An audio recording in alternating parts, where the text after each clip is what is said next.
The news emerging from Aceh's west coast is darkening every day, with some assessments by people who've flown over the region suggesting that entire towns, some with populations of around 10,000 people, have vanished from the face of the earth. And those same assessments suggest that only around 5% of the people who live there may have survived.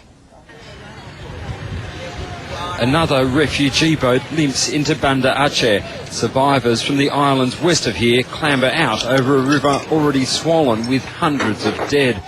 But they say where they've come from is even worse. Where you had 1,000 people, no more than 100 would have survived. And the latest pictures show why that casualty rate is so extraordinarily high. This is the worst, because there is nothing at all here, in the epicentre of this entire regional catastrophe on Aceh's west coast. Here there stood the town of Chalang with 10,000 people. Today only about 40 survivors could be seen. Mike Griffiths has lived in Aceh for 25 years, supervising its national park. No, to the north it gets even worse. There's nothing left. There's nothing left. All you can see are the remains of concrete foundations of what used to be solid houses.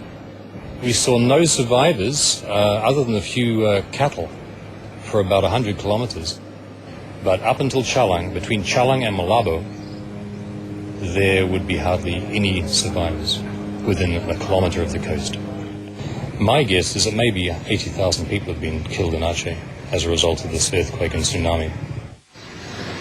A spokesman for the United Nations Humanitarian Aid Office confirmed that that's also the number they believe may have died in Indonesia. The hospitals, the handful that exist at all across this vast province, remain in disarray.